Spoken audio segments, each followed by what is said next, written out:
খোয়াই সরকারি দ্বাদশ শ্রেণী বিদ্যালয়ের সিনথেটিক মাঠে বৃহস্পতিবার দুপুর 12টা 30 মিনিটে শুরু হলো সুব্রত কাপ ফুটবল বালক এবং বালিকাদের মধ্যে। এদিন খেলার উদ্বোধক হিসেবে উপস্থিত ছিলেন বিশিষ্ট সমাজসেবক ও রাজনৈতিক ব্যক্তিত্ব অনুকূল দাস, খোয়াই ফুটবল অ্যাসোসিয়েশনের সভাপতি সমীর কুমার দাস, অনিমেষ নাগ, রঞ্জন দাস, চিরন্তন দাস, মাধব চক্রবর্তী সহ আধিকারিক কমলেন্দ্র শীল এবং ফুটবল প্রেমীরা।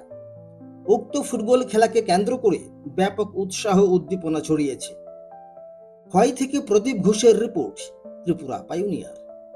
ভারতবর্ষের সর্বপ্রথম যে একটা প্রতিযোগিতা, বিশেষ করে স্কুল স্তরে এই প্রতিযোগিতা শুরু হয়।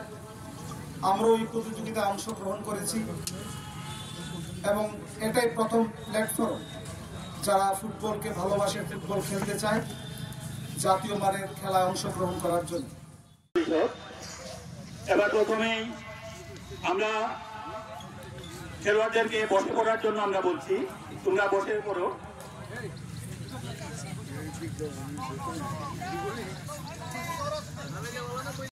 নাগ মহোদয় আছেন, রঞ্জন দাস মহোদয় আছেন, মাধব চক্রবর্তী মহোদয় এবং আধিকারিক কমলেন্দ্র শীল মহোদয়।